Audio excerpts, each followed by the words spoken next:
हाँ प्यारे बच्चों नमस्कार। एग्जाम वेदा के परिवार में आपका स्वागत है।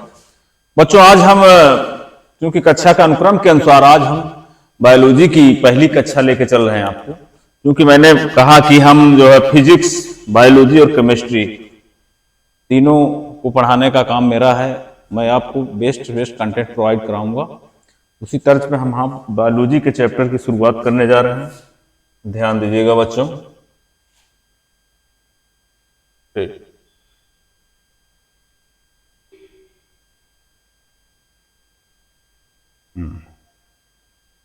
हाँ बच्चों, क्योंकि बायोलॉजी के बारे में अध्ययन करने जा रहे हैं तो उसके शब्दों को हम एक बार जान लेते हैं कि बायोलॉजी किस शब्द से मिलकर बना हुआ। देखिए biology Latin word BIOS plus logos से मिलकर बना हुआ। बायोस प्लस लोगोस यानी दो लैटिन वर्ड से मिलकर बना हुआ है, जिसका अगर हम विच्छेद करते हैं, अगर विश्लेषण करते हैं तो बायोस का मतलब होता है लिविंग लाइफ अर्थात जीव विज्ञान। लोगोस का मतलब होता है स्टडी, यानी विज्ञान की वह शाखा जिसमें लिविंग प्राणियों का अध्ययन किया जाता है। लिविंग प्राणियों का अध्ययन किया जाता है, उसी को हम बायोलॉजी बोलते हैं। लिविंग प्राणी में कौन आता है? जितने भी जीव जंतु वनस्पत इस संसार में उपलब्ध है, जितने भी जीव जंतु वनस्पत इस संसार में उपलब्ध हैं सभी को लिविंग प्राणी माना जाता है। जीव जंतु मनुष्य भी आता है, सब हर तरीके के सारे प्राणियों का जहां अध्ययन करते हैं उसको क्या बोलते हैं? जीव विज्ञान। लोगोस का मतलब होता है स्टडी।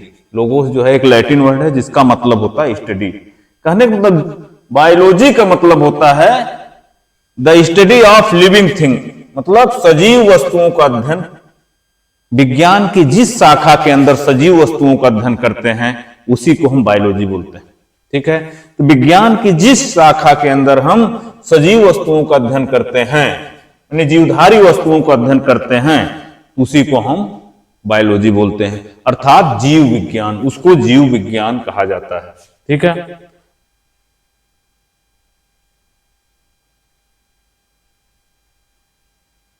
नेक्स्ट चलते हैं बच्चों।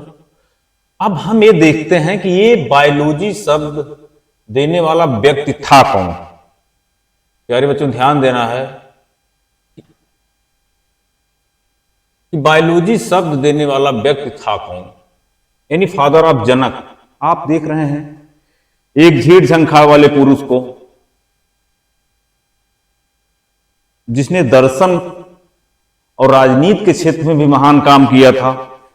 इसने राजनीति की भी उत्पत्ति इन्होंने की थी, अरस्तु साहब ने। देखिए देखने से लग रहा है कि कैसे झीड़ झंखाड़ वाले एकदम पगला जैसे व्यक्ति, लेकिन इसने महान काम किए थे। अरस्तु साहब ने महान काम किया था।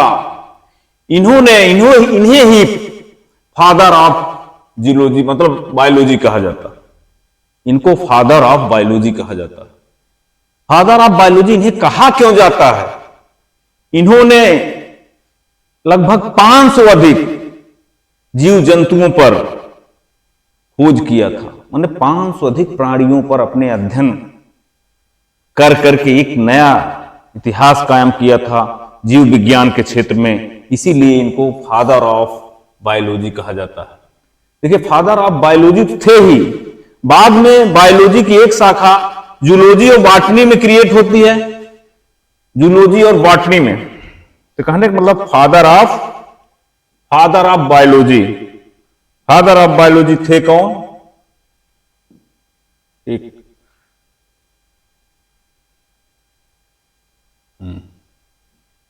Father of biology. Father of biology कहा था किसको जाता है? अरस्तु को। इन्होंने क्या किया था कि इन्होंने क्या किया था? इन्होंने किया क्या था? इन्होंने 500 से अधिक जंतुओं पर, 500 से अधिक प्राणियों पर गहन अध्ययन किया था, और गहन अध्ययन करके उसमें नए नए प्रकार के गुणों सामंजस्य को बनाया था। इसीलिए इनको father of zoology of father of biology कहा जाता है। आपकी परीक्षा में बहुत सारे प्रश्न पूछेंगे, कई बार परीक्षाओं में पूछा गया है, ग्रुप डी की परीक्षा में पूछा गया है, जीव विज्ञान का जनक किसे कहा जाता है? तो जीव विज्ञान का जनक अरस्तु को कहा जाता है। फिर जीव विज्ञान की एक शाखा यहां से पैदा होती है, जंतु विज्ञान, और एक पैदा होती है वनस्पति विज्ञान। ठीक, वनस्पति विज्ञान। तो जंतु विज्ञान के भी फादर अरस्तु को कहा जाता है। तो चाहे जूलॉजी पूछे चाहे बायोलॉजी पूछे, दोनों के फादर अरस्तु महोदय को कहा जाता है। ठीक है, बाद में जो एक शाखा हमारी यहां से निकली, जो शाखा एक निकली वनस्पति विज्ञान, यानी जंतु विज्ञान, और एक शाखा हमारी बनी वनस्पति विज्ञान, यानी जो वनस्पतियों के बारे में खोज करती है, जो वनस्पतियों के बारे में अध्ययन करती है। मतलब बायोलॉजी के दो हैं, एक जंतु है, एक वनस्पति है। तो जितने भी जीवधारी हैं, चाहे जंतु हो या वनस्पति, वो जीवधारी माने जाते हैं। लेकिन जब एनिमल की बात आती है तो वहां जंतु विज्ञान हो जाता है, जूलॉजी हो जाती है। और जब वनस्पतियों की बात आती है तो वहां क्या आता है? बॉटनी हो जाती है। तो बॉटनी के फादर कौन हुए? बॉटनी के फादर हमारे थियोफेस्टस महोदय हुए। बॉटनी के फादर हमारे कौन हुए? थियोफेस्टस महोदय है। इन्होंने हिस्ट्री ऑफ प्लांटेरियम नामक एक बुक लिखी। इन्होंने क्या लिखी थी? एक बुक लिखी थी, history of plantarum, Historia of plantarum नामक बुक लिखी थी।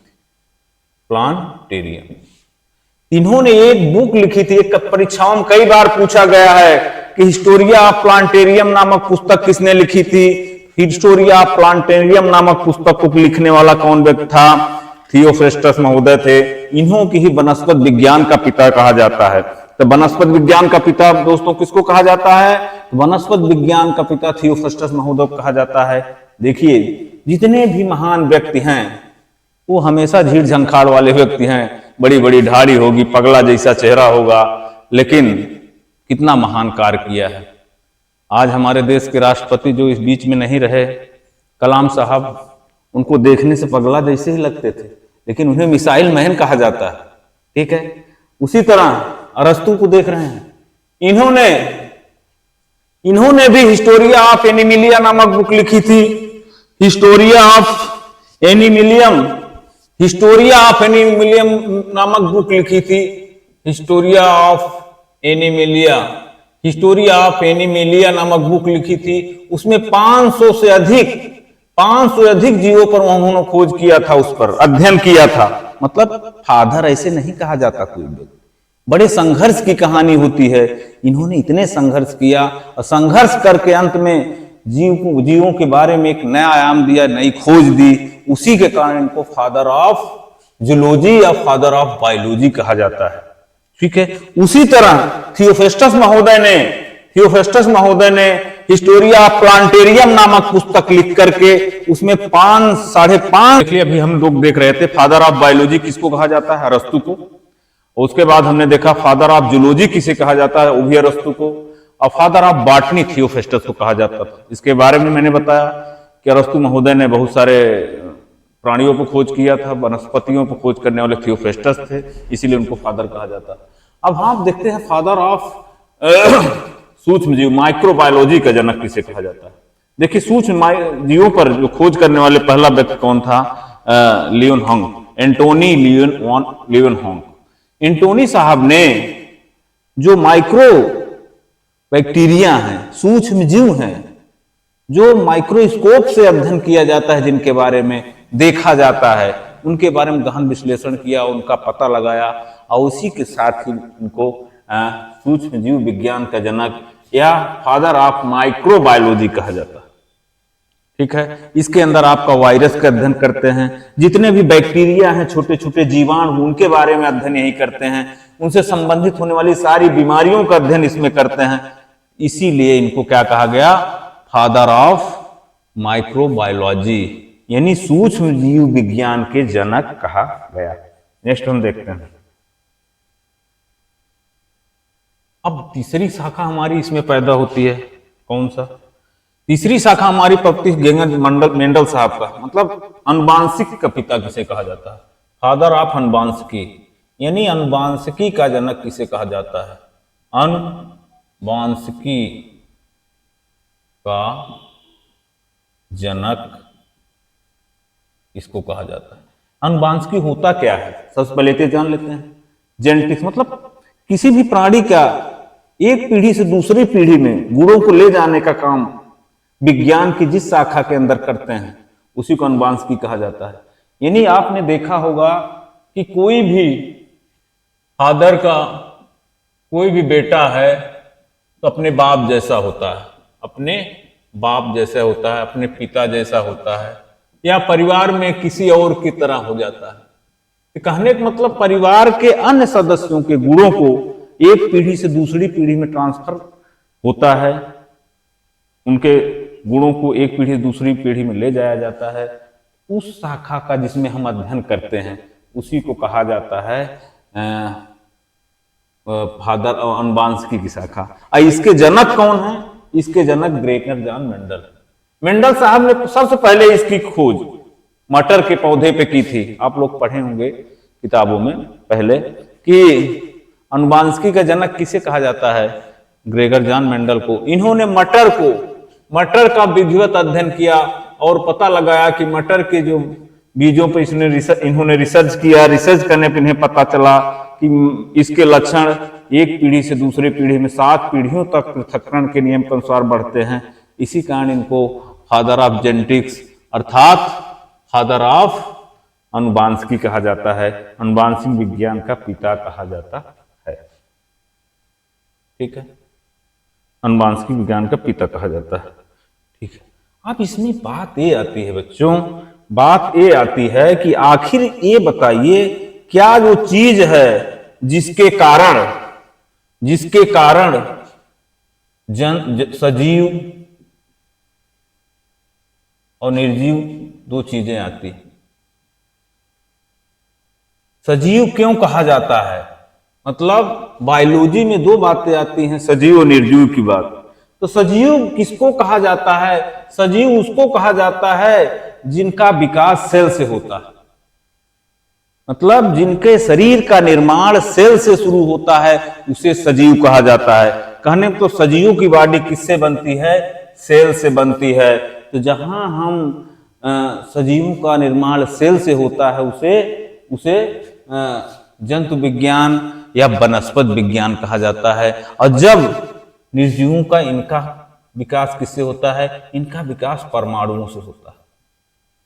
आप इस कमरे में देखेंगे जितने भी निर्जीव चीजें हैं सब किससे बनी? एटम से बनी होगी। ये क्या है? मेरा बोर्ड, ये निर्जीव है। ये मार्कर मेरा निर्जीव है। ये ईंट पत्थर सब निर्जीव हैं। ये किससे बने हैं? ये किससे बने हैं? ये सब परमाणुओं से बने हैं। लेकिन हम लोगों की बॉडी क्या है? हम लोगों की बॉडी किससे बनी है? सेल से बनी होती है। तो कहने का मतलब इनको सजीव क्यों कहा जाता है? क्योंकि ये सेल से बने हैं, कोशिका से बने हैं। इनकी सबसे सूक्ष्मतम इकाई किसकी है? कोशिका होती है। जैसे निर्जीवों की सबसे सूक्ष्मतम इकाई क्या होती है? परमाणु होता है। निर्जीव का सबसे सूक्ष्मतम इकाई क्या है? परमाणु होता है। ठीक है, परमाणु होता है। क्योंकि पदार्थों के बने होते हैं, पदार्थों की सूक्ष्मतम इकाई क्या? परमाणु है। उसी प्रकार सजीवों की सूक्ष्मतम इकाई क्या है? सेल्स है। मतलब सेल से ही, कोशिकाओं से ही, कोशिका से ही मनुष्य की शरीर या जीव जंतु कोई भी वनस्पतियों की बॉडी किससे बनी होती? कोशिका से। ठीक है, अब और हम आगे चलते हैं, देखते हैं। ठीक है, अब लेवल ऑफ सब ऑर्गेनाइजेशन। अब हम ये देखते हैं कि जो जीवों का शरीर है किससे बना हुआ? सेल से बना हुआ। ठीक है, जीवों का शरीर किससे बना हुआ? सेल्स से हुआ होता है। ये देखो सेल्स, हमारी बॉडी किससे बनी? सेल्स। इस पे हम देखते हैं। देखिए सेल्स क्या होते हैं? सभी जीवधारियों की सूक्ष्मतम या इकाई जो होती सेल्स होती है। मतलब जीवधारियों के शरीर की सूक्ष्मतम या प्रारंभिक इकाई को सेल कहा जाता है। यानी इन्हीं सेल से ही मनुष्य का सारा प्राणी हो, चाहे मनुष्य हो, चाहे जीव जंतु हो, चाहे वनस्पति हो, इनका निर्माण किससे हुआ? सेल से हुआ है। सेल जैसे एक सेल है, ऐसी सेल का जब डिवीजन हो जाता है तो टिश्यू में कन्वर्ट हो जाता है। जितने भी सेल्स हैं ये सेल हैं। सेल का जो होता है कोशिकीय विभाजन होता है। कोशिकी विभाजन। जब इसका डिवीजन होता है, इसका विभाजन होता है, तो बहुत सारे सेल मिलकर टिश्यू बनाते हैं, ऊतक बनाते हैं। बहुत सारे टिश्यू मिलकर मतलब बहुत सारे सेल्स मिलकर क्या बनाते हैं? ऊतक बनाते हैं। अब बहुत सारे ऊतक जब मिल जाते हैं तो आर्गन बनता है। जैसे ये आर्गन है, मान लीजिए हमारी बॉडी का कोई आर्गन है, ये लीवर है मान लीजिए, दिख रहा है। तो लीवर हमारा किससे बना है? बहुत सारे मतलब टिश्यू मिलकर हमारे लीवर का निर्माण किए। अब जब लीवर की तरह बहुत सारे अंग, जैसे ये अंग आर्गन है, जो ही मतलब टिश्यू एक ही प्रकार की संरचना हो, एक प्रकार के उनके गुण हो, एक प्रकार के उनके कार्य हो, उनको आर्गन कहा जाता है। यही कई आर्गन मिलकर के क्या बनाते हैं? आर्गन सिस्टम बना देते हैं। जैसे आप देख रहे हैं इसमें आंत भी है, आंत के टिश्यू बने होंगे, आंत के ऊतक बने होंगे। यहाँ लीवर आपको दिख रहा है, इधर लीवर दिख रहा है, इधर अमाशय दिख रहा है, इसे हेड दिख रहा है, गला दिख रहा है। यहाँ बहुत सारे आर्गन है, बहुत सारे आर्गन मिलकर आर्गन सिस्टम बनाते हैं, अंग तंत्र बनाते हैं। क्या बनाते हैं? अंग तंत्र। ठीक है, ये अंग हुआ, एक अंग। ये क्या है? ऊतक हुआ। ठीक है, उसके बाद ये क्या हुआ? सेल्स हुआ, यानी कोशिका। ठीक, तो कहने का मतलब अब यही कोशिका, यही आर्गन सिस्टम मिलकर मनुष्य का शरीर मिला, मानव। मतलब हम कह सकते हैं कि हमारे शरीर की सूक्ष्मतम इकाई क्या है, सबसे छोटी इकाई क्या है? हमारे शरीर की सबसे छोटी इकाई कोशिका होती है। कई कोशिकाएं मिलकर क्या बनाती हैं? ऊतक बनाती हैं। और एक ही प्रकार के ऊतक जब किसी बॉडी में बनते हैं तो अंग का निर्माण कराते हैं, और कई अंग मिलकर के अंग तंत्र बनाते हैं, ऑर्गन सिस्टम बनाते हैं। ऑर्गन सिस्टम मिलकर हमारी बॉडी बन जाती है और हम मनुष्य कहलाते हैं। उसी प्रकार जैसे एक कमरा बना हुआ है, कमरे की सबसे छोटी इकाई ईंट होती है। कई ईंट मिलकर दीवार बनती हैं, दीवार से मिलकर पूरी घर बनता है, और सर घर का अगर पूरा तंत्र हो जाता है तो मकान कहलाता है। उसी तरह हमारे शरीर की, अब देखिए मान लीजिए है घर बन रहा है, ईंट है, ठीक है, ईंटों से मिलकर दीवार बन चुकी है, दीवार से मिलकर घर की संरचना बन चुकी है, घर की संरचना से मकान बना है, और पूरा मकान जब रेडी हो गया पूरा हाउस कहला। कहने का मतलब कि जो बायोलॉजी है या जो जीवित चीजें हैं उनके सूक्ष्मतम इकाई कौन सी? सबसे छोटी इकाई क्या है? कोशिका होती है। लेकिन जो निर्जीव हैं उनकी सूक्ष्मतम इकाई क्या होती है? परमाणु होती है। ठीक है बच्चों, एक बात हमारी समझ में आ गया कि मनुष्य के शरीर की सबसे छोटी इकाई क्या है? कोशिका है। या सभी जीवधारियों के सबसे छोटी इकाई क्या है? कोशिका है। कोशिका है, एक ही कोशिका है, एक ही कोशिका होती है। यही कोशिकाएं बहुत सारे कोशिकाएं बनाती हैं। जब बहुत सारे कोशिकाएं बनाती हैं तो क्या बन जाता है? टिश्यू बन जाता है। जब बहुत सारे एक ही प्रकार के कार्य वाले टिश्यू मिलते हैं तो आर्गन बना देते हैं। आर्गन माने अंग बन जाता है, और बहुत सारे आर्गन मिलते हैं तो आर्गन सिस्टम बन जाता है। बहुत सारे आर्गन सिस्टम जब मिल जाते हैं तो हमारे बॉडी का निर्माण हो जाता है। ठीक है, ये बात समझ में आ गई होगी। अब हम नेक्स्ट टॉपिक पे चलते हैं, अगला देखते हैं क्या है हमारा। ठीक है, हाँ बच्चों, बात ये है कि ये समझ में आ गई होगी, बात ये समझ में आ गई होगी कि सभी जीवधारी किसके बने हुए हैं? सभी जीवधारी किसके बने हुए हैं? सभी जीवधारी किसके बने हुए हैं? कोशिका से बने हुए हैं। कोशिका से बने होते हैं। ठीक है, चाहे बैक्टीरिया हो, आपने देखा, चाहे पेड़ पौधे हों, यानी चाहे बैक्टीरिया हो, चाहे सारे जीव जंतु हों, चाहे वनस्पति मतलब वनस्पतियां हों, ठीक है, चाहे बैक्टीरिया हों, ठीक है, बैक्टीरिया हों, ये सब क्या हैं? ये सब जीवधारी कहलाते हैं, क्योंकि ये कोशिका से बने होते हैं। ये किसके बने होते हैं? कोशिका से बने होते हैं। तो बात ये आती है कि क्या वायरस भी कोशिका से बने होते हैं? कोई बच्चा बता सकता है कि क्या वायरस भी हमारे कोशिका से बने होते हैं? क्या वायरस में भी सेल्स होते हैं? नहीं, वायरस में सेल्स नहीं होते हैं। वायरस में सेल्स नहीं होते। मान लीजिए वायरस है मेरा, ठीक है, ये वायरस है, ये हमारी इनका एक कोट होता है। कोट मतलब इनका जो ऊपर वाला बॉडी, इसको कोट कहा जाता है। ये किसके बने होते हैं? प्रोटीन के बने होते हैं, ठीक है। तो इसमें जो न्यूक्लियस स्थित होता है, इस न्यूक्लियस को, इस नाभिक को, यानी नाभिक में इनके आरएनए या डीएनए पाए जाते हैं। आरएनए या डीएनए। बच्चों वायरस किसमें आते हैं? क्या इनकी बॉडी भी सेल से बनी होती है? क्या ये सजीव कहलाते हैं? नहीं, इन्हें सजीव नहीं कहा जाएगा। क्यों नहीं कहा जाएगा? क्योंकि इनके बॉडी में सेल्स नहीं होते। जिसके बॉडी में सेल्स नहीं होते वो सजीव नहीं कहा जाता है। तब कैसे वायरस सक्रिय होता है? बच्चों आपने देखा था, अभी कोरोना वायरस की बात चल रही थी, पूरे विश्व में आतंक मचाया था। ये एकदम लुंड पुंड पड़ा रहेगा। ये जब अकेले रहता है, ये जब वायरस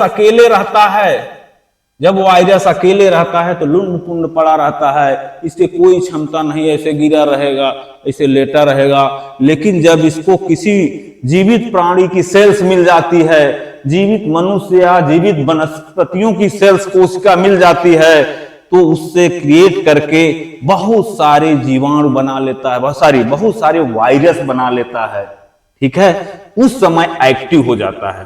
कहने मतलब जब इस वायरस को कोई होस्ट सेल मिलता है, होस्ट सेल मतलब ऐसी कोशिका जहां इसे रहने का स्थान मिल जाता है, तब ये एक्टिव हो जाएगा। तब ये एक्टिव हो जाता है। इसके सेल्स में इतने बहुत सारे सेल्स क्रिएट कर देगा कि एक्टिव होकर के इसी सेल को नष्ट करने लगेगा और नई नई बीमारियां पैदा करने लगा। आपने देखा था कोरोना से कितने लोग मरे। कोरोना क्या था? एक वायरस था। ये किसके कारण इतना एक्टिव हुआ? क्योंकि इसमें डीएनए और आरएनए पाया जाता है। क्या पाया जाता है? DNA and RNA. डीएनए क्या होता है? Deoxy ribose nucleic acid, RNA ribose nucleic acid. क्योंकि इसके न्यूक्लियस में आरएनए और डीएनए पाया जाता है। क्या सभी वायरस के में आरएनए डीएनए पाया जाता है? नहीं, कुछ वायरस में आरएनए पाया जाता है, कुछ वायरस में डीएनए पाया जाता है। अभी कोरोना वायरस के बारे में परीक्षा में कई बार क्वेश्चन आया था। कोरोना वायरस किससे बना था? आरएनए से बना होता है। आरएनए से बना था मतलब राइबोज न्यूक्लिक एसिड से बना था। इतना एक्टिव था कि जैसे किसी होस्ट सेल में जाता था, होस्ट सेल मतलब मनुष्य की बॉडी में, जैसे मनुष्य की बॉडी में पहुंचता था, इतनी तेजी से एक्शन करता था, मतलब जीवित हो जाता था। इसीलिए वायरस को सजीव निर्जीव के बीच की कड़ी कहा जाता था। आपसे पूछा जाए कि सजीव और निर्जीव के बीच की कड़ी किसको कहा जाता है? तो वायरस को। यानी सजीव और निर्जीव के बीच की कड़ी किसको कहा जाता है? वायरस को। सजीवों एवं निर्जीवों के बीच की कड़ी किसे कहा जाता है? कड़ी किसे कहा जाता है? किसको? वायरस को, ठीक है। आपने देखा, लेकिन हम वायरस का अध्ययन करते कहां है? क्योंकि वायरस एक सूक्ष्म बैक्टीरिया होता है, इसे हम नंगी आंखों से नहीं देख सकते। तो इसको खोज करने वाले एंटोनी लियोनहार्ड महोदय ने इसके अध्ययन की शाखा माइक्रोबायोलॉजी में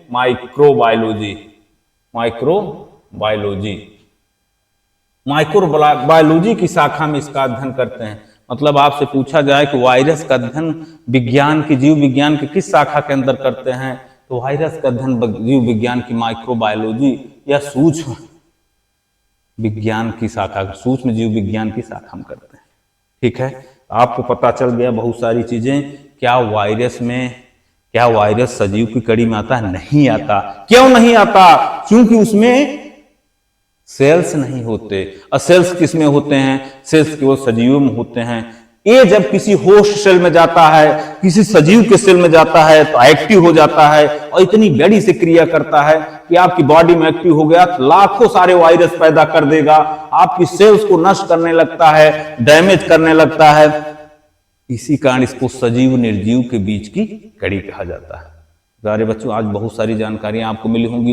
ये जितने भी मैंने स्टेटमेंट आपको दिए हैं, हर स्टेटमेंट परीक्षाओं में आते हैं कि वायरस क्या है, वायरस किससे बने होते हैं, वायरस डीएनए और आरएनए से बने होते हैं, इनका कोड किसका बना होता है, इनका कोड प्रोटीन का बना होता है। आपसे पूछा जा सकता है वायरस किससे बने हैं, प्रोटीन के बने होते हैं। ठीक है, इनको क्या ये सजीव है निर्जीव? नहीं, ये सजीव निर्जीव के बीच की कड़ी कहा जाता है, क्योंकि जब ये अकेले रहते हैं तो निर्जीव रहते हैं, लेकिन जैसे इनको कोई होस्ट सेल मिलता है, कोई कोशिका मिलती है, जीवित कोशिका, उससे जाके क्रिया कर देते हैं। आप देखेंगे बहुत सारे पादप वायरस हैं, ठीक है, गेहूं की बीमारी हो और जितने भी फसलें हैं उसमें बहुत सारे वायरस लग जाते हैं। तो ये क्या है? क्योंकि उनको क्या है, गेहूं का पौधा होस्ट सेल मिल जाता है, हमारी बॉडी जब होस्ट सेल मिल जाती है दूसरे वायरस होते हैं। तो सभी वायरस कुछ डीएनए से बने होते हैं, कुछ आरएनए से बने होते हैं। ठीक है, तो इनका सबसे मेन एक्टिव पार्ट डीएनए और आरएनए होता है।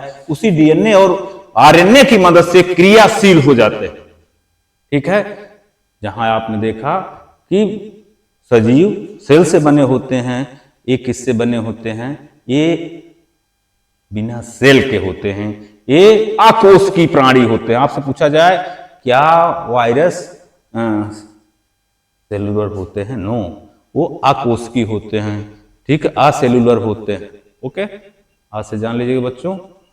इसके साथ ही हम कक्षा आज समाप्त कर रहे हैं। अब नेक्स्ट कक्षा में आपको जीव विज्ञान की विभिन्न शाखाओं का विश्लेषण करते हुए हम हर पार्ट की तरफ चलेंगे, आपका कंसेप्ट क्लियर कराते हुए चलेंगे। जय हिंद, जय भारत।